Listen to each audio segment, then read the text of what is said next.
నమస్కారం అండి. నమస్తే సార్.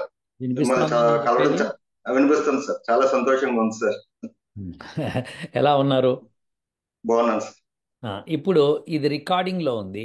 మీకు ఈ ఓకే రికార్డింగ్ సార్. యూట్యూబ్లో పెడతాను. మీకేం అభ్యంతరం లేదు కదా? నాకు అభ్యంతరం లేదు కానీ మేబీ నేను అంత బాగా మాట్లాడలేకపోవచ్చు సార్ అందుకని. మీరు మాట్లాడడం గురించి నేను ఇక్కడ మనం వీడియో ఉమ్, చేయట్లేదు. నేను మాట్లాడడం గురించి కాదు. జ్ఞానం ఓకే సార్. పంచడానికి అనమాట. సో మీరు అడిగిన ప్రశ్నలో వాల్యూ ఉంటే అది వేరే వాళ్ళకు కూడా పనికొస్తుంది అనే ఉద్దేశంతో. అది మీకు తప్పకుండా సార్. అభ్యంతరం లేదు కదా అప్పుడు? అభ్యంతరం లేదు సార్. ఓకే అండి. సో ఉమ్, చెప్పండి, మీ ప్రశ్న ఏమిటి అసలు? సో నా ప్రశ్న ఏంటంటే ఆ, అంటే మనకి పెద్దల నుంచి మనం బ్రహ్మ ముహూర్తం అనేది చాలా ప్రాముఖ్యత ఉందనేసి మన మన హిందూ శాస్త్రాల నుంచి మన పెద్దల నుంచి చిన్నప్పటి నుంచి మనం వింటున్నాం కదా సార్. అవునండి. ఆ బ్రహ్మముహూర్తం గురించి వేదాల్లో ఏమని చెప్పబడి ఉంది? ఆ బ్రహ్మముహూర్తంలో మనం ఆ, ఎలాంటి కార్యక్రమాలు చేయాలి? సైంటిఫికల్ గా మీరు అన్ని సైంటిఫిక్ గా చెప్తుంటారు కదా. సో ఉమ్, సైంటిఫికల్ గా దాని ప్రాధాన్యత ఏముంది, వేదాల్లో ఏముందని తెలుసుకోవాలని కోరుకుంటున్నాను సార్. బాగుందండి. బ్రహ్మ ముహూర్తంలో బ్రహ్మ ముహూర్తం అంటే ఖచ్చితంగా మనకి మీరుండే మీరుండేది విశాఖపట్నమా, హైదరాబాదా? హైదరాబాద్ సార్ నేను ఉండేది. హైదరాబాద్. సో హైదరాబాద్ టైం ప్రకారం చూసుకుంటే బ్రహ్మ ముహూర్తం మీకు దాదాపు 86 నుంచి 88 నిమిషాల మధ్యలో ఉంటుంది. ఎప్పుడు ఓకే సార్. సన్ రైజ్ కంటే ముందర. ఓకే. సో మీరు ఆ 88 నిమిషాలు తీసుకున్నారనుకోండి, పోనీ మ్యాక్సిమం.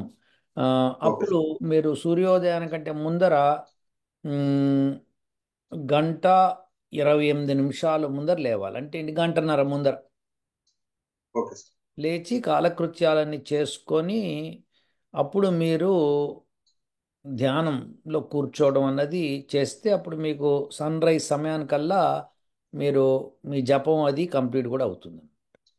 అలాగే. సో ఓకే ఇది సార్. బ్రహ్మ ముహూర్తంలో లేవడం వల్ల ఫలితం ఏమిటి?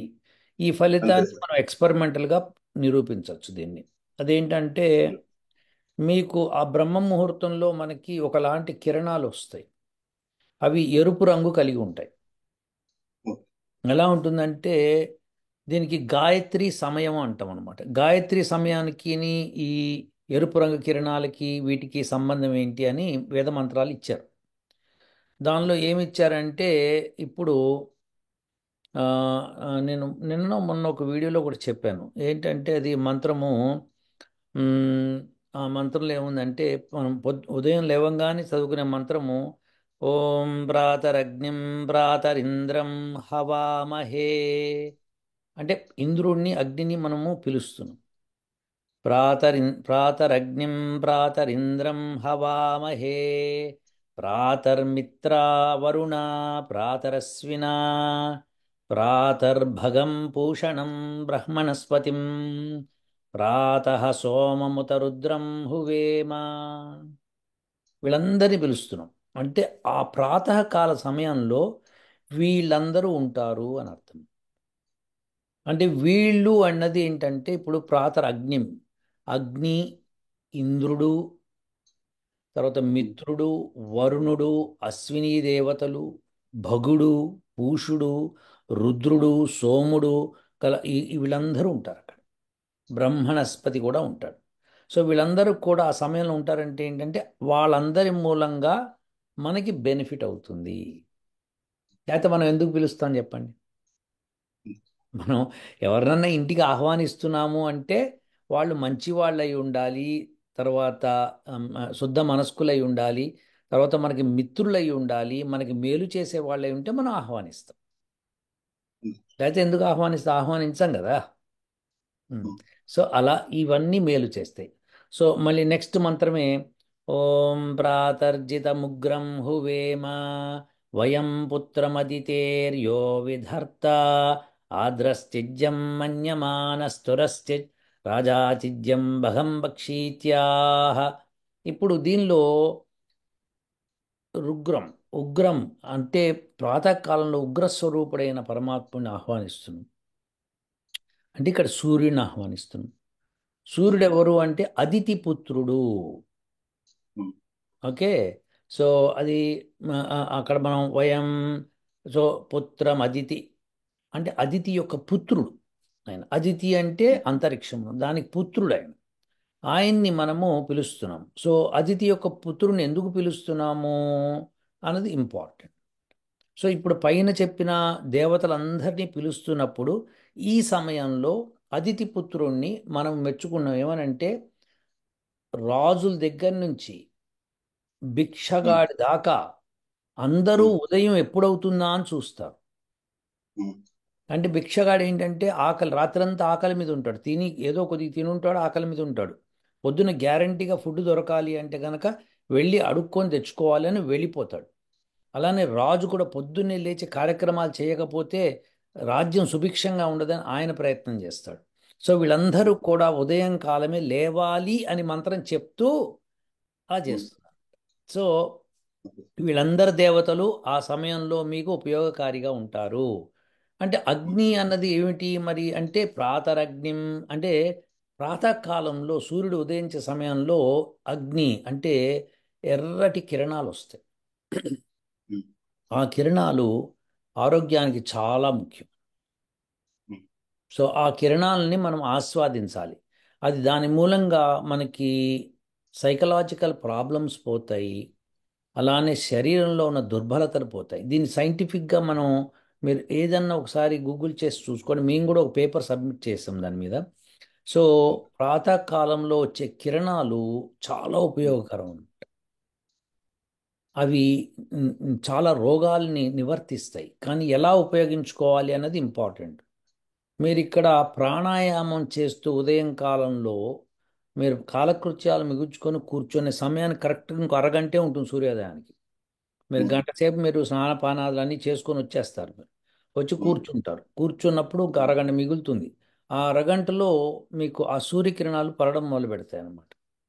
ఆ కిరణాలు సూర్యుడు ఎదురుగుండా కూర్చుని ఉంటే ఆ కిరణాలు మీకు బెనిఫిట్ ఇవ్వడం మొదలు పెడతాయి. ఉమ్, సో అలా రోజుల తరబడి చేస్తూ పోతుంటే ఆ బెనిఫిట్ మీకు విపరీతంగా వస్తుంది. ఆ సమయంలో ప్రాణాయామం చేయటం మూలంగా మీకు ఇక్కడ ఉమ్, మిత్ర, వరుణ, అశ్విన అని వచ్చింది కదా. మిత్రుడు, ఉమ్, వరుణుడు. మిత్రుడు అంటే మనకి శరీరానికి ఉపయోగపడేవాడు. వరుణుడు అంటే మనకి మేలు చేసేవాడు, అంటే నోబుల్ అన్నమాట, నొబిలిటీ ఇస్తాడు. సో ఉమ్, ఇలాంటివన్నీ కూడా ఆ సమయంలో వాయు రూపంలో ఉంటాయి అన్నమాట. సో ఆ ఉమ్, వాయువులకే పేరు మిత్ర, వరుణ, అశ్విన అని పేర్లు అన్నమాట. సో అవి ఉమ్, మీకు ఆ సమయంలో బాగా వ్యాప్తిలో ఉంటాయి కాబట్టి ఆ ఉమ్, సమయంలో మీరు చేసే ప్రాణాయామం మూలంగా ఉమ్, మీకు బెనిఫిట్ చేకూరుతుంది.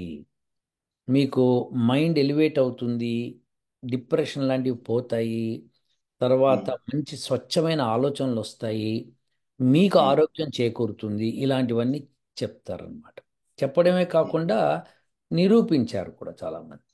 సో ఆ సమయంలో చేయటం అన్నది చాలా ఇంపార్టెంట్. సపోజ్ ఒక వ్యక్తికి 40 ఏళ్ళే ఆయుష్ ఉందనుకుందాం. వాళ్ళు ఉమ్, 20 ఏళ్ళ నుంచి ఇవన్నీ ప్రయత్నం చేస్తున్నారు అనుకుందాం. తెలియకుండా ఉమ్, 40 ఆయుష్ ఉందనంటే శరీరం కన్స్ట్రక్షన్ బట్టి ఇంత కాలం జీవించవచ్చు అని చెప్తాం, ఆహార విహారాలు. ఉమ్, సో 20 ఉమ్, ఏళ్ళు ఉన్నప్పుడు తను రియలైజ్ అయ్యి ప్రాణాయామం చేసుకుంటూ ఆ సమయంలో కూర్చున్నాడు అనుకోండి, 100 ఏళ్ళు ఉమ్, డంకా బచాయించవచ్చు. అలానే ఏ రోగాలు ఏమైనా వస్తున్నా కానీ వీళ్ళని అటాక్ చేయడం తక్కువ అవుతుంది. ఉమ్, సో ఆ సమయంలో ప్రాణాయామం చేయటం మూలంగా చాలా బెనిఫిట్స్ ఉన్నాయి. అందుకని ప్రాతకాలము ఆ ఈ యొక్క మన బ్రహ్మ ముహూర్తం అని నిర్ణయించింది. ఎందుకంటే ఆ సమయంలో లేవాలి అని. సో ఆ సమయంలో లేచి, అంతకంటే ముందు కూడా లేచేవాళ్ళు ఉన్నారు. కొంతమంది అయితే 3ంటికి లేస్తారు. సో లేచి 3ంటికే లేచి ఆసనాలు అవి వేస్తూ ఉంటారు అనమాట. సో వాళ్ళు ఏంటంటే రాత్రి 9ంటికి పడుకోవడం, 8:30 కన్నా పడుకోవడం చేస్తారు. ఈ సమాజంలో ఇది సాధ్యమా? ఇప్పుడున్న సంసారాలతో సాధ్యమా? మన కుటుంబీకులతో సాధ్యమా అంటే నిజంగా చెప్పాలంటే సాధ్యం కాదది. కానీ మీరు ప్రయత్నం చేస్తే ఉదయం కనీసం 6ంటికి సూర్యోదయం అనుకోండి, 4:30 అట్లా లేవడానికి ప్రయత్నం చేయొచ్చు మీరు. అది అలా చేస్తే మీకు బ్రహ్మ ముహూర్తం లేచినట్టు అవుతుంది. కనీసం గంట ముందరన్నా లేవడానికి ప్రయత్నం చేయొచ్చు. ఇప్పుడు నేను కనీసం గంట ముందన్నా అన్నా అనుకోండి, వాళ్ళు కొంతమంది ఉమ్, యాజ్ ఇట్ ఈస్గా తీసుకుంటారు. అయితే గంట ముందర చేస్తే సరిపోతుంది సార్ అన్నట్టుగా గంట ముందు సరిపోతున్నాను. అలా కాదు. బ్రహ్మ ముహూర్తం అంటే బ్రహ్మ ముహూర్తం లేవటమే మంచిది. కానీ ఉమ్, పరిస్థితులు అనుకూలించనప్పుడు, సపోజ్ మ్యారీడ్ పర్సన్స్ ఉంటారు, వాళ్ళ పిల్లలు రాత్రి అంతా సతాయిస్తుంటారు పడుకోకుండా, చిన్న పిల్లలు ఉంటారు. అవును. అలాంటి వాళ్ళకి ఉమ్. కుదరదు కదా. కుదురు. సో కుదరనప్పుడు మనం వాళ్ళని ఆక్షేపించలేము. సో చెప్పగలిగేది ఏంటంటే ప్రయత్నం చేయండి, ప్రయత్నం చేసి మీరు లేవడం ప్రయత్నం చేయండి, అంతే, అంతవరకు. ఉమ్. అలా ఉమ్. చేయడం మూలంగా మీరు మంచి స్థితిలోకి వెళ్ళగలుగుతారని ఖచ్చితంగా చెప్పచ్చు. మనసు ఉల్లాసంగా ఉంటుంది, ఆరోగ్యంగా ఉంటారు. ఆ ఉమ్. సమయంలో మీరు చేసే కార్యక్రమాల మూలంగా మీ శరీరానికి, మీ మనసుకి, మీ యొక్క ఆత్మకి చాలా బెనిఫిట్స్ వస్తాయి అన్నమాట. సో ఇవన్నీ వాయు రూపంలో అప్పుడు సంచరిస్తున్నప్పుడు దాన్ని మనం తీసుకుంటే బాగుంటుంది. ఆ ఉమ్. సూర్యకిరణాలని తీసుకుంటే మంచిది. సో ఉమ్. అందుకని ఇవన్నీ కూడా మన పెద్దలు చెప్పారు. వాళ్ళు బెనిఫిట్స్ చెప్పారు కానీ ఎందుకు అవుతుంది, దేని మూలంగా అవుతుంది చెప్పకుండా అగ్ని, ఉమ్. ఇంద్రుడు, వరుణుడు ఇలా చెప్పుకుంటూ పోయాడు. సో మనం కూడా ఇది అర్థం చేసుకోవాలి. సో మనకి ఇంద్రుడు అంటే చాలా రకాల మీనింగ్స్ ఉన్నాయి అన్నమాట. అగ్ని అంటే ఉమ్. చాలా మీనింగ్స్ ఉన్నాయి. అట్లా వరుణుడు అంటే కూడా, మిత్రుడు అంటే కూడా. సో ఆ సమయంలో ప్రాతకాలములో ఏ ఏ వాయువులు పనికొస్తాయో మనకి అవి తెలుసుకొని, ఓ ఇవన్నీ ఉంటాయి, అది మన చేతుల్లో లేదు కదా, గ్లోబ్ చేతుల్లో ఉంది, ఉమ్. అర్త్ చేతుల్లో ఉంది. కాబట్టి మనం వాటిని మనం ఆ సమయంలో ఆస్వాదించగలిగితే బెనిఫిట్. అయితే ఇప్పుడు ఒక ఆర్గ్యుమెంట్ వస్తుంది, నేను పడుకొని నిద్రపోతున్నప్పుడు కూడా అవి ఉంటాయి కదా, అవి నాకు బెనిఫిట్ ఇవ్వవు ఉంటాయి. అంటే ఇవ్వవు. ఉమ్. ఇవ్వవు. ఎందుకంటే మీరు ప్రాణాయామం చేయాలి, ఆ సమయంలో మెలకువతో ఉండాలని చెప్తున్నాడు మంత్రంలో పరమాత్మ. ఉమ్. సో మెలకువతో లేకుండా నిద్రపోయే వాళ్ళకి ఆ బెనిఫిట్ రాదు. ఉమ్. ఏదైతే మెలకు వచ్చి వాళ్ళు చేసుకొని ప్రాణాయామం చేసి వాటిని వెళ్ళిపోతారు. దీనికి ఒక చిన్న కథ కూడా చెప్తాను. ఒకసారి మహర్షి దయానంద సరస్వతి గారు పాపం ఆయన ఊరూరు తిరుగుతూ అందరికీ అడ్వైస్ చేస్తూ వెళ్తూ ఉంటారు. ఉమ్. వెళ్తుంటే ఒక ఊరికి వెళ్ళినప్పుడు ఆ అక్కడ కోలాహలంగా ఉంటుంది. ఆ సమయానికి వచ్చినప్పుడు ఉదయం 8, 9 అవుతూ ఉంటుంది అనమాట. అక్కడ ఉమ్. కోలాహలంగా ఉంటే ఏం జరుగుతోందంటే అందరూ భోజనాలు అవి తీసుకెళ్ళి ఒక ఇంటికి వెళ్తూ ఉంటారు. ఆ, ఏం ఉమ్. జరుగుతోంది అంటే అక్కడ ఒక బలాఢ్యుడు ఉన్నాడండి, అక్కడ మంచి బలం ఉంటుంది.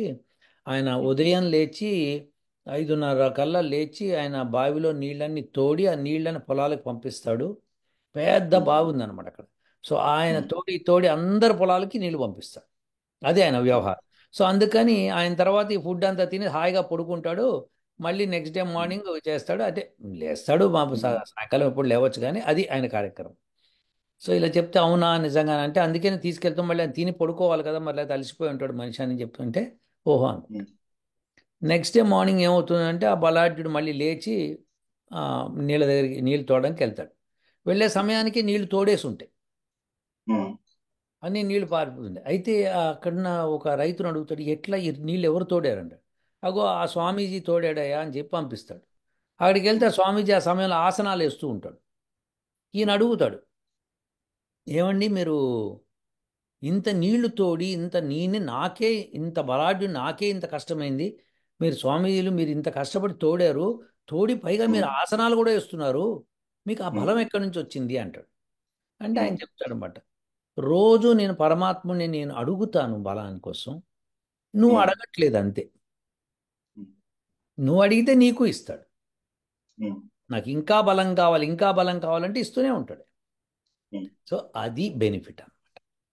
సో ఆ ఉదయం కాలంలో లేచి మనం పరమాత్మ ధ్యానం చేసి నాకు ఇది కావాలి అని కోరుకుంటే, ఏది అడుగుతున్నామో ఆ ప్రయత్నం చేస్తుంటే ఇస్తాడు. సో ఇది పరమాత్ముడి వ్యవహారంలోనూ లోక ఉమ్. వ్యవహారంలోనూ జరిగేది. కాబట్టి ఆ సమయంలో లేవటం ఉత్తమము అని చెప్తాం. బ్రహ్మచారులుగా ఉన్నవారు ఎస్పెషల్లీ, బ్రహ్మచారులు అందరికీ చెప్తాను, నేను మిస్ అయిపోయాను నా బ్రహ్మచర్యం లైఫ్లో, కానీ మీ ఉమ్. లైఫ్లో కనుక అది బెనిఫిట్ అవుతుందేమో చూడండి. ఎందుకంటే బ్రహ్మచారిగా ఉన్నప్పుడే భార్య బిడ్డలు ఇలాంటివి అందరూ ఉండరు కాబట్టి, బంధనాలు ఉండవు కాబట్టి మీరు ఉమ్. బ్రహ్మాండమైన సక్సెస్ తెచ్చుకోవచ్చు. So this is very important. ఒకవేళ బంధనాలు వచ్చినా కానీ సక్సెస్ తెచ్చుకోవచ్చు, ఉమ్. ప్రయత్నం ఎక్కువ చేయాల్సి వస్తుంది. అది సంగతి. సో అది ఆ యొక్క సమయానికి ఉన్న బెనిఫిట్. దీన్ని సైంటిఫిక్గా మనం అనలైజ్ చేయాలంటే ఏం లేదు, శుభ్రంగా పొద్దున్న లేచి ఎక్విప్మెంట్స్ ఉమ్. పెట్టుకొని ఏ గాలి ఆ సమయంలో ఉంటుంది, ఏ వాయువు ఉమ్. ఉంటుంది, ఏ కిరణాలు ఉమ్. ఉంటున్నాయి, నా ఉమ్. శరీరంలో వస్తున్న మార్పులు ఏంటి, ఇవన్నీ మీరు బేరీజ్ వేసుకుంటే మీకు తెలిసిపోతుంది. అది. ఉమ్. ఇంకా సార్, ఇంకో చిన్న ప్రశ్న ప్రత్యేకించి ఆ సార్. సమయంలో ఎర్రటి కిరణాలు వస్తాయి, వాటిని పూషా ఓకే. కిరణాలు అంటారు. వాటికి చాలా ఇంపార్టెన్స్ ఉంది. ఆ ఉమ్. పూషా కిరణాలు పోషణ, పూషణ, పోషణ, ఇది రెండు అన్నమాట. ఉమ్. సో ఈ పూషా కిరణాలు పోషణనిస్తాయి శరీరానికి. పోషణ ఉమ్. ఇచ్చేది ఏదైనా సరే ఆయువుని పెంచుతుంది కదా. ఉమ్. అది. అలానే సార్. ఇంద్రియాలకు కూడా పోషణ ఇస్తుంది, చెవులకి, కళ్ళకి, ముక్కుకి, ఉమ్, నోటికి. ఇప్పుడు ఇప్పుడు ఇప్పుడు వయసు పెరుగుతున్న కొద్దీ చెయ్యొచ్చు, ఆ తర్వాత కూడా చేయొచ్చు, అప్పుడు కూడా బెనిఫిట్ ఉంటుంది. కానీ యంగ్ ఉమ్, వయసులో చేస్తున్నప్పుడు మీకు వచ్చే లాభం అత్యధికం కదా. అంతే సార్. అది ఉమ్. చెప్పండి. సార్ ఇంకో చిన్న, సార్ నాకు ఎన్నో ఎప్పటి నుంచి ఉన్న అంటే మీ వీడియోస్ చూసిన తర్వాత వచ్చిన ఒక సందేహం సార్. ఉమ్. అంటే ఇంతకీ మీ పేరు చెప్పలేదు ఇందులో మీరు. నా పేరు సునీల్ కుమార్ సార్. మా ఇంటి పేరు భోగి. పర్వాలేదు, ఇంటి పేరు ఉమ్, చదువుకోండి, సునీల్ కుమార్. ఆ, సో సునీల్ అవును కుమార్ సార్. గారు, సో మీకు ఉమ్. చెప్పండి ఇప్పుడు. అదే ఇంకొకటి మీ ద్వారా తెలుసుకోవాలనుకుంటున్నాను.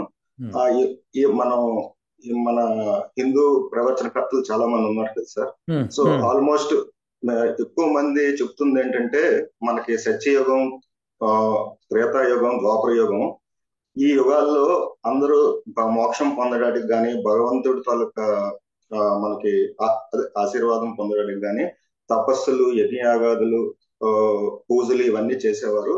సో మన కలియుగంలో అంత సమర్థత మనకు లేదు, అవి చేసే విధానం కూడా మనకు తెలియదు.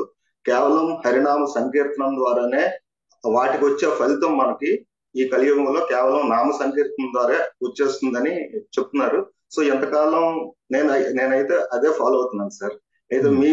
మీరు చెప్పిన మీ వీడియోస్ ని ఫాలో అవుతున్న నుంచి, అర్థం చేసుకున్న నుంచి యజ్ఞంకి చాలా ప్రాముఖ్యత ఉందని నాకు అర్థమైంది సార్. సో ఈ నామ సంకీర్తన గురించి కొంచెం చెప్తారా?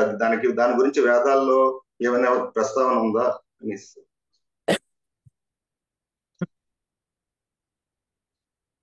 సునీల్ గారు, మీరు బాగా అర్థం చేసుకోవాల్సింది ఏంటంటే, ఉమ్, ఈ ప్రవచనకర్తలు వాళ్ళు చెప్పేవి అబద్ధాలు, నిజాలు అది పక్కన పెడదాం ఫస్ట్. వాళ్ళు ఏం ఉమ్, చేస్తున్నారు, మనకి ఏంటి, ఎంతవరకు ఉపయోగం పక్కన పెడదాం. నామస్మరణ మూలంగా ఉపయోగం ఉందా అంటే ఖచ్చితంగా ఉపయోగం ఉంది, డౌట్ లేదు ఉమ్, అందులో. కానీ ఆ ఉపయోగం ఎలా ఉంటుందో చెప్తాను చూడండి. ఇప్పుడు మీ మీరు మీ బంధువు పేరు, మీ స్నేహితుడి ఉమ్, పేరు నారాయణ అని ఉందనుకోండి. ఉమ్. మీరు నారాయణ నారాయణ అని ఎన్నిసార్లు పిలిచినా అతన్ని దృష్టిలో పెట్టుకొని పిలుస్తున్నారు. అవును సార్. అంతేగాని నారాయణ అన దేవతని మీరు ఆరాధిస్తలేరు. ఉమ్, ఆరాధించటము అంటే ఏమిటి? సారీ. ఆరాధించటం అంటే మీరు ఉమ్, అమితమైన భక్తి చూపించటం అని. ఉమ్, అదే, అది కాకుండా ఉపాసన చేయటం. ఉపాసన అంటే కేవలం మోక్షానికి మాత్రమే చేసేది అది. ఉమ్, సో దేర్ ఫోర్ పరమాత్ముడు ఒక్కడే మోక్షం ఇవ్వగలడు.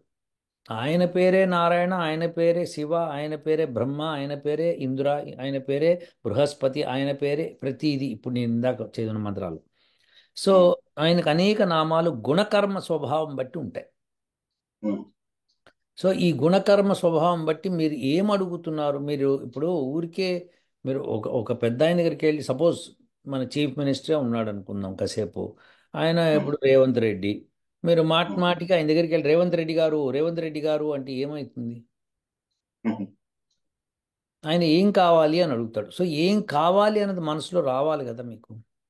ఉమ్, ఏం కావాలో తెలిస్తే అప్పుడు మీరు ఆయన అడిగారు అనుకోండి, రేవంత్ రెడ్డి గారు అనుకోండి, నాకు ఇట్లా నాకు లోన్ కావాలండి, ఇట్లా నేను ఇండస్ట్రీ పెడదాల్సిన అంటే, నేను కాదు కదా అది ఇచ్చేది, ఆ పలానా ఇండస్ట్రియల్ మినిస్టర్ ఉన్నాడు, ఆయన దగ్గరికి వెళ్ళండి అంటాడు. ఉమ్, అంటే ఏంటంటే ఎవరి గుణకర్మ స్వభావాలు ఏముంటాయో వాళ్ళ దగ్గరికి మనం వెళ్ళాలి. ఏం ఉమ్, కోరుకుంటున్నామో మనకు తెలవాలి. ఉమ్, సో కోరుకునేది ఏంటో తెలియకుండా ఊరికే నామస్మరణ చేస్తే మీకు నామము స్మరించి గుర్తుండడం తప్పితే ఇంకేం జరగదు అక్కడ. ఉమ్, అంటే పరమాత్ముడు మిమ్మల్ని మీరు నామస్మరణ చేస్తున్నారు కాబట్టి ఆ యొక్క ఎయిమ్ ఏంటో అన్నది మీ మనసులో ఉంటుంది, మీ చిత్తంలో ఉంటుంది. దాని ఉమ్, ప్రకారమే మీకు ఫలితం వస్తుంది. మీ చిత్తంలో మీరు ఎప్పుడు కూడా నాకు మోక్షం కావాలి, నారాయణ మోక్షం కావాలి, నారాయణ మోక్షం కావాలి, నేను మోక్షం కోసమే నేను నామస్మరణ చేస్తున్నాను అన్నారు అనుకోండి, అదే ఉమ్, దక్కు. అయితే ఇప్పుడు దక్కుతుంది అన్నదానికి ఇంత ఈజీగా నేను చెప్పినట్టు కాదు. ఉమ్, దక్కడానికి కావలసిన పనులు మీరు చేయాలి. మోక్షం ఉమ్, కావాలంటే అష్టాంగ యోగ సాధన చేయవలసిందే. ఉమ్, అందులో యమ నియమాలు మొదట 5 ఉంటాయి.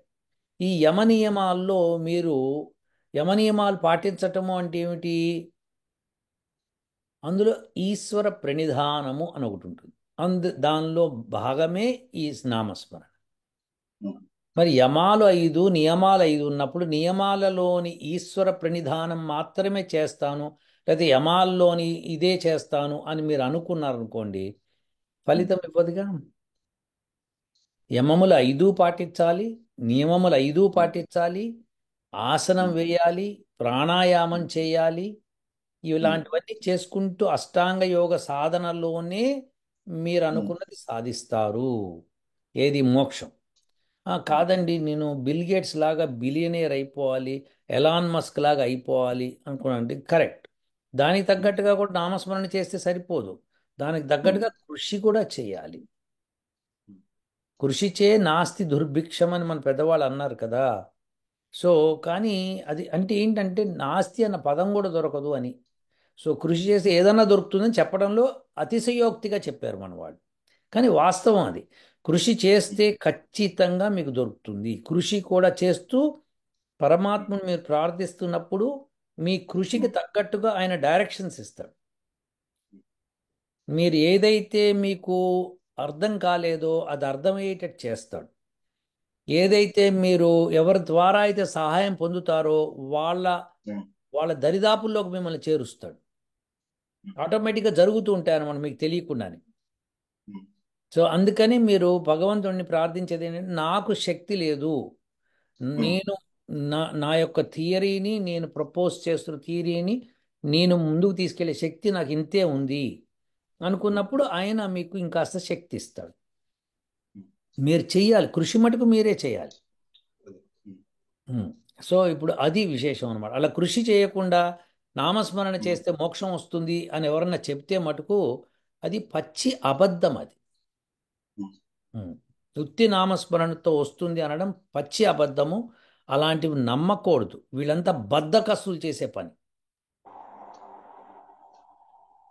అర్థమైందండి సునీల్ స- కుమార్ గారు? అర్థమైంది సార్. సో బద్ధకస్తులు ఏం చేస్తారంటే పని చేయకుండా తప్పించుకు ఉమ్, తిరుగుతుంటారు. ఉమ్, నామస్మరణ చేస్తే చాలంట్రా, కూర్చుందాం పదా, ఒక 10 నిమిషాలు చేద్దాం అంటాడు. 10 నిమిషాలు ఉమ్, చేసిన తర్వాత ఏమవుతుందని ఇంకొక వీడియో వింటాడు. అక్కడ వీడియోలో ఏం చెప్తాడంటే ఒక ప్రవచనకర్త, ఫలానా ఉమ్, కార్తీక పౌర్ణమి నాడు 3 దీపాలు వెలిగించి ఉమ్, ఇలా ఈయన్ని 3 సార్లు తలుచుకుంటే చాలు, జన్మ జన్మ పాపాలు పోతాయి అంటాడు. ఉమ్, అప్పుడు ఈ నామస్మరణ చేయడం ఎందుకు ఇంకా? ఇన్నాళ్ళు పొద్దున్న లేచి ఉమ్, నామస్మరణ చేయడం ఎందుకు? అప్పుడు మందుబాబులు అందరూ మాట్లాడతారు, మేము హాయిగా బార్లో తాగేసి పడిపోతాం, పొద్దున్న లేవక్కర్లేదు, ఉమ్, కేవలం కార్తీక పౌర్ణమి నాడు ఇలా లేచి ఇలా చేస్తే సరిపోతుంది అని చెప్పేస్తారు. ఆ, అది కూడా అది కూడా కార్తీక పౌర్ణమి నాడు దానికి కూడా మళ్ళీ లాలూచి ఉంటుంది. మళ్ళీ మీరు కరెక్ట్గా ఈ సమయం చేయక్కర్లేదు. మీకు అలా చేయలేకపోయినప్పుడు జస్ట్ పిండి ముద్ద అలా పెట్టి దాని మీద పసుపు వేసి ఒకసారి దండం పెట్టుకొని సరిపోతుంది అంటాడు. అవును సార్. ఇలా ఇలా దారుణమైన అతి దారుణమైన ప్రవచనాలు చేస్తున్నారు.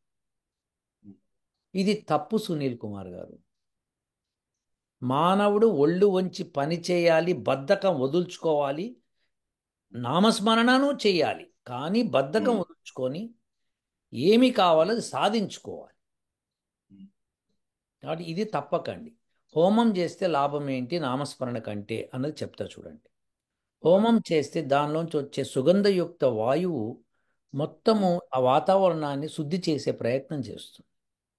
ఉమ్, శుద్ధి చేయటం మూలంగా అందరూ కూడా ఆ మంచి గాలిని పీల్చడం మూలంగా ఆరోగ్యవంతులు అవుతారు. అంతేకాకుండా ఇవి వాటర్ వేపర్ని ఆకర్షించి మేఘాల రూపంలో తీసుకెళ్ళి వర్షింప చేస్తాయి. ఆ వర్షము క్వాలిటీ వర్షం ఉంటుంది. దాని మూలంగా పండే పంటలు క్వాలిటీగా ఉంటాయి. ఆ పంటలు తిన్నవాళ్ళు క్వాలిటీగా ఉంటారు. ఇది సైకిల్ అన్నమాట. నేను ఇప్పుడు నారాయణ నారాయణ నారాయణ అంటే నాకు ఒక్కడికే బెనిఫిట్ రావచ్చేమో కానీ, హోమం చేసి నారాయణ స్వాహ అని అన్నాం అనుకోండి, అప్పుడు ఉమ్, వచ్చే బెనిఫిట్ కొన్ని వందల మందికి. ఉమ్, మీరు సొసైటీ శాంతియుతంగా, మీ ఇంటి చుట్టుపక్కలంతా శాంతియుతంగా ఉంది ఇప్పుడు, హాయిగా ఉన్నారు మీరు. అదే కనుక అక్కడ రోడ్డు మీద ఎక్కడ పడితే అక్కడ మర్డర్లు అశాంతిగా ఉండి దోపిడీలు జరుగుతున్నాయి అనుకోండి, మీరు అక్కడ ఉమ్, ఉండగలుగుతారా? అలానే రోగులు రోస్టులతో నిండిపోయింది అనుకోండి, ఉండగలుగుతారా? అలానే ఎవడు పడితే ఏది పడితే అది అరుస్తూ మైకులు పెట్టి గోల గోల చేసేస్తుంటే ఉండగలుగుతామా? సో ఇప్పుడు మనకు కావాల్సింది ఏంటంటే ప్రశాంతత కావాలి, మంచి ఆహారం కావాలి, మంచి ఆరోగ్యం కావాలి, మంచి ధనం కావాలి, ఐశ్వర్యం కావాలి, ఆయుష్ కావాలి. ఇవన్నీ యజ్ఞం ద్వారానే సాధ్యము, మరి ఏ విధంగానూ సాధ్యం కాదు. అలా యజ్ఞం చేయడం మూలంగా మీకు ఆ యమనియమాలు 5 పాటించినట్టు అవుతుంది అనమాట. యమములు 5 నియమాలు 5 అందులోకి వచ్చేస్తాయి అనమాట. అది యజ్ఞం చేసేటప్పుడు అన్నీ పాటిస్తాం మనం ఇవి. అలానే ఉదయం లేచి మీరు బ్రహ్మముహూర్తం లేచి ధ్యానం చేస్తున్నారు కాబట్టి, బ్రహ్మయజ్ఞం చేస్తున్నారు కాబట్టి, ఆ సమయంలో ప్రాణాయామం చేస్తే, ఆసనాలు వేస్తే, ఆసనాలు ప్రాణాయామం ఈ 4 నెరవేరుతాయి. సో యజ్ఞం అన్నది అంత గొప్పదన్నమాట. సో అందుకని యజ్ఞం చేసే ప్రయత్నం చేయాలి, నేర్చుకోవాలి. మీరు ఎలా మీకు రాకపోతే నేర్చుకోవాలి. సో దానిలో సేఫ్టీ మెజర్స్ ఏమిటి, అగ్ని చిందరవందరగా పడకుండా, సరే హోమం చేసాము అక్కడ చేసేసామని వెళ్ళిపోతే కుదరదు. ఆ అగ్ని మళ్ళీ చెల్లా చెదరు అటు ఇటు పడి అందరికీ నష్టం కలిగించకుండా కూడా చూడాలి కదా. సో ఈ బాధ్యత కూడా మనమే స్వీకరించాలి. అలానే మనము ఎక్కడ హోమం చేస్తున్నామో అది కొద్దిగా ఆరు బయట అలా చేయటం మంచిది, సో దట్ గాలిలోకి అది వ్యాపిస్తుంది. ఇంట్లో చేసినా మంచిది, కానీ విండోస్ డోర్స్ అన్నీ తెరిచి పెట్టాలి. ఆ పొగ ఈ లోపల ఉన్న చెడు గాలిని బయటికి తీసుకెళ్ళిపోయి స్వచ్ఛమైన గాలి లోపల తీసుకొస్తుంది. సో ఇవన్నీ చేయగలగాలి.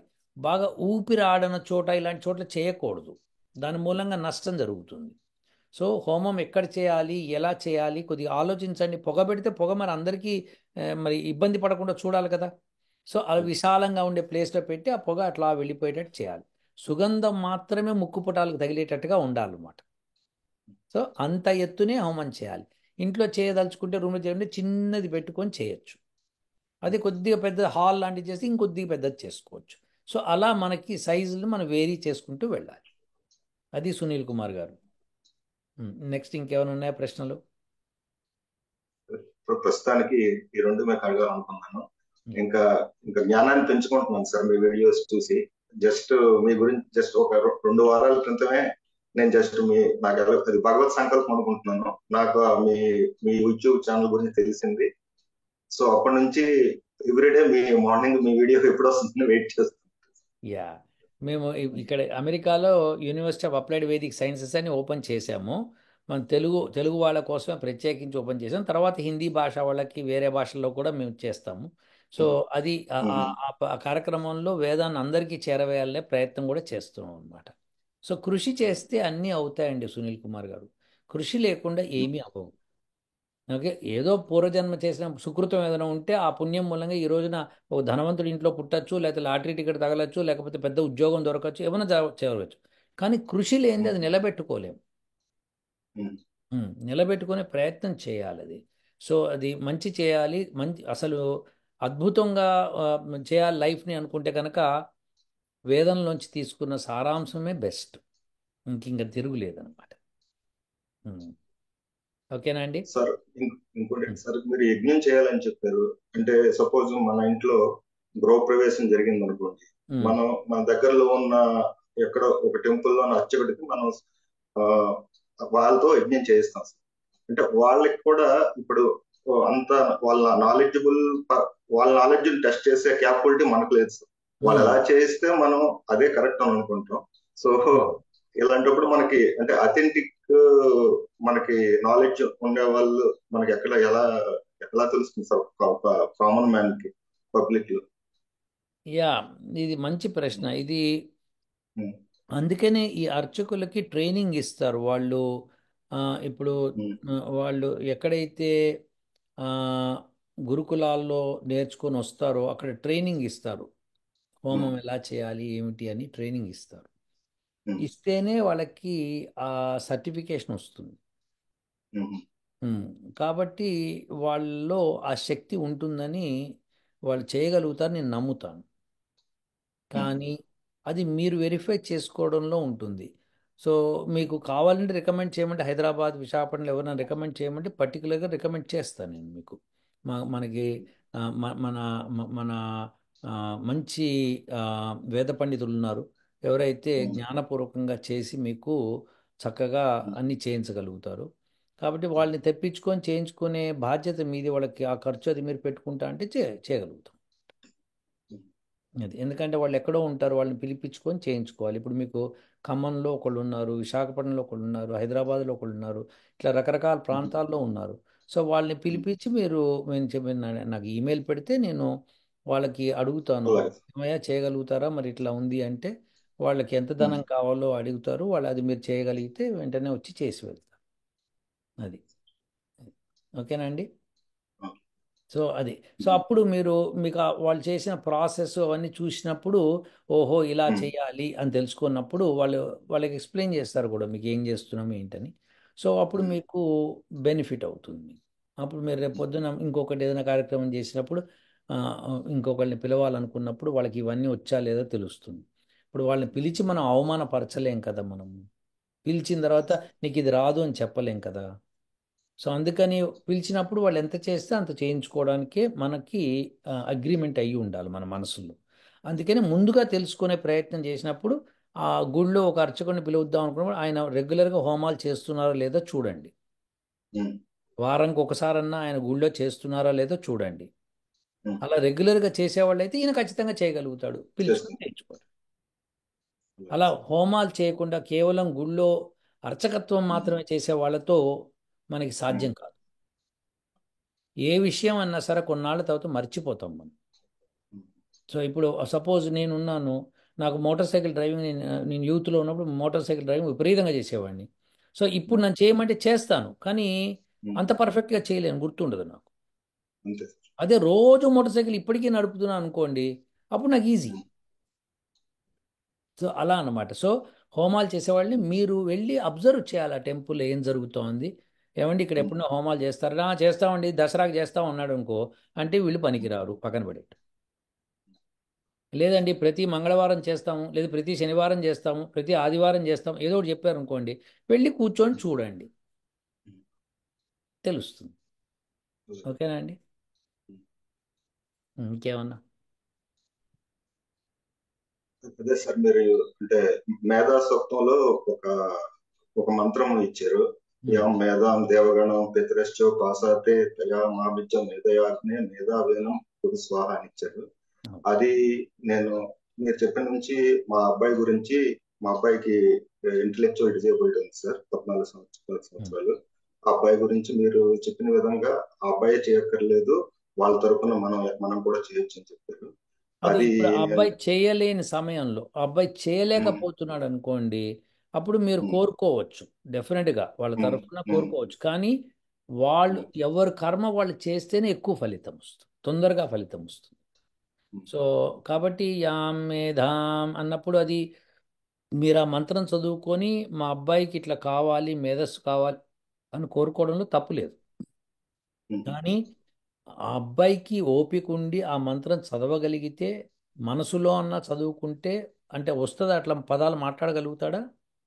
అంటే మనం ఏదైనా ఒక పదం చెప్తే దాన్ని రిపీట్ చేస్తాం సార్. ఆ, కానీ మేబీ దాంట్లో ఆ మంత్రంలో మరి స్పష్టత కొంచెం తప్పులు ఉండొచ్చు అనేసి నేను మరి యా అలాగే అలవాటు యా కరెక్ట్ అండి. అయితే ఉమ్, మీరు ఒక పని ఉమ్. చేయొచ్చు, మీ అబ్బాయి చేత ఓంకారం చేయించగలుగుతారా?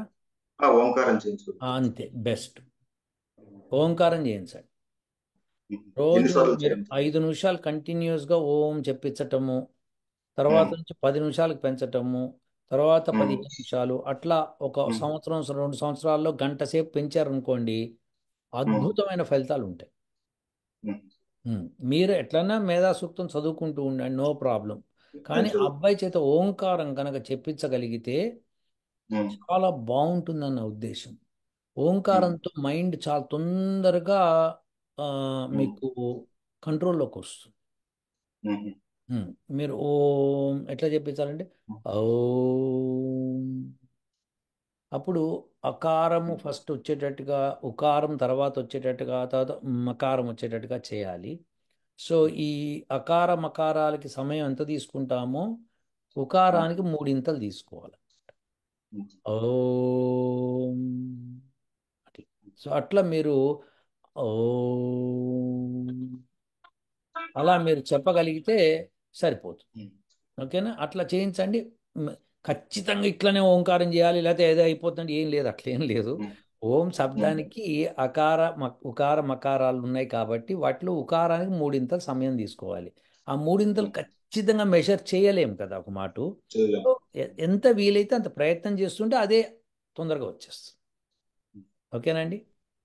అది రోజులో ఏ టైంలోనే చేయొచ్చా, లేదా ఉదయాన్నే ఏ చేయాలని టైంలో నియమం ఏమన్నా చేయొచ్చా? ఏ టైం కానీ నేను ఉమ్, చెప్పింది ఈ ఉదయం కాలంలో అయితే బెనిఫిట్స్ చాలా ఉన్నాయి. ఆ సమయం మీరు మీ అబ్బాయిని సూర్యోదయం టైంలో సూర్యుడికి ఉమ్, ఎదురుగుండా కూర్చోబెట్టండి, ఈ ఓంకారం జపించమనండి. ఉమ్, స్నానాదులు పూడ్చుకొని వచ్చి కూర్చుంటే అలా ఉమ్, కూర్చొని ఆ సమయం చేయగలిగితే పట్టుదలగా సునీల్ గారు మీరు ఉమ్, గనక చేయించగలిగితే 2 సంవత్సరాల్లో మీరు చక్రం తిప్పుతారు. ఉమ్, మీరు ప్రయత్నం చేయించండి. దానికోసం అబ్బాయిని మెంటల్లీ హరాస్ చేయకండి అంతే. ఉమ్, ఓకే. మంచిగా చెప్పి ప్రేమగా చెప్పి ఎలా చేస్తారో నాకు తెలియదు మరి. ఉమ్, ఓకే చేసి మీరు మీ ఇంటిల్లిపాది ట్రై చేశారనుకోండి, ఉమ్. అసలు అది ఆ లోకం వేరుంటుంది. చాలా ఓకే సంతోషం సార్. ప్రయత్నం చేయండి తప్పకుండా. ఉమ్. ఓకేనా. ఇంకా ఇంకా నాకు మళ్ళీ సందేహాలు వస్తే మీకు తప్పకుండా ఈమెయిల్ తప్పకుండా చేస్తాను సార్. నాకు ముందర ఈమెయిల్ చేస్తే మీ సందేహాల యొక్క పొటెన్షియల్ని బట్టి టైం కేటాయిస్తాను నేను. అలానే మీకు ఏదైనా మంత్రాలు కావాలంటే నేను వెతికి ఆ మంత్రాలను పెట్టడానికి వీలవుతుంది రెడీగా. ఓకేనా. సార్, ఓకేనండి. మంత్రం మంత్రం మనం జపిస్తున్నప్పుడు ఆ మీరు అంటే ఆ మంత్రం ఉచ్చారణ అనేది కొంచెం అంటే మీలాగా నేను చెప్పలేకపోవచ్చు కదా సార్. అప్పుడు దానివల్ల ఏమైనా ఇబ్బంది అంటే ఉంటుంది సార్, తప్పు ఏమైనా ఉంటుంది? ఓకే. ఇలా ఇలా ఒక్కసారి ఆలోచిద్దాము. అదేంటంటే ఉమ్, మీకు ఒక పిల్లవాడు పుట్టాడు, పాప పుట్టింది, మెల్లగా పెరుగుతున్నారు. పెరుగుతున్నప్పుడు మీరు అమ్మ అమ్మ అంటే వాళ్ళు కరెక్ట్గా పలకలేరు. కానీ కొంతకాలం తర్వాత పలకడం నేర్చుకుంటారు. ఇంకొంతకాలం తర్వాత అక్షరాలు నేర్పిస్తారు, పదాలు నేర్పిస్తారు, ఆ, వాక్యాలు నేర్పిస్తారు, పద్యాలు నేర్పిస్తారు, నేర్పించుకుంటూ వెళ్తూ ఉంటారు. కానీ కొంత వయసు వచ్చిన తర్వాత అమ్మ అన్న తప్పుగా పలికారు అనుకోండి, మీరు తిడతారు అప్పుడు. ఉమ్, చిన్నప్పుడైతే అయ్యో ముద్దుగా అన్నాడని మళ్ళీ పలకరిస్తారు. ఉమ్, పరమాత్ముడు మనకు అందరికీ తండ్రి అండి. ఉమ్, ఆయన మనం తప్పుగా చదివితే నాయన ఇట్లా కాదు ఇట్లా చదువు అని చెప్పి మీకు ప్రేరణ ఇస్తారు. మీరు మీరు ప్రయత్నం చేయాలి. ఉమ్, ప్రయత్నం చేసి ప్రయత్నం ఉమ్, చేసి చేసి చేసి ఒక రోజున కరెక్ట్గా ఉమ్. పలుకుతారు. డోంట్ వరీ, పరమాత్ముడు మిమ్మల్ని ఎవరిని శిక్షించడు. పైగా మీరు మనసులో చదువుకుంటే ఇంకా గ్రేట్. మనసులో మనసులో కూడా చదువుకోవచ్చు సార్ ఓం అని. మనసులోనే చదివితే ఉత్తమం. ఉత్తమం అనమాట. ఓకే. సో బయట చదవటము, తర్వాత పెదవుల్లో గొణుగుతూ చదవటము, మనసులో చదువుకోవడం, ఈ 3 రకాలు. ఉమ్, దానిలో ఉమ్. మనసులో చదివితేనే ఉత్తమోత్తమం. ఓకేనా. ఓకే. సో మీరు ఫస్ట్ నేర్చుకునేటప్పుడు గట్టిగా బయటే చదవాలి. నేర్చుకున్న తర్వాత మీరు మనసులో చదువుకో. అంటే మనం నేర్చుకుంటే గానీ మనసులో రాదు కదా సార్, ముందు అవును. మనం బయట అవును. చదివి నేర్చుకుందాం. అవును. ఇప్పుడు నేను నేర్చుకునేటప్పుడు గట్టిగా బయటే చదవాలి.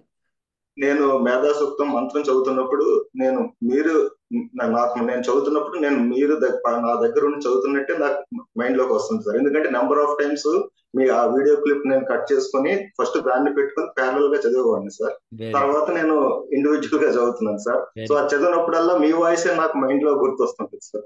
ఇప్పుడు మీరు అందుకే గుర్తొస్తే కానీ కొన్నాళ్ళకి మీ వాయిస్ మీకు వినిపించాలి లోపల. ఓకే. ఆ, అలా చదవండి, ఇప్పుడైతే అంతగా ప్రాక్టీస్ చేయండి. ఓకేనా. అలాగే సార్. గుడ్ అండి. గుడ్. Will meet again. చాలా సంతోషం సార్. ఓ నమస్తే సార్. ఓం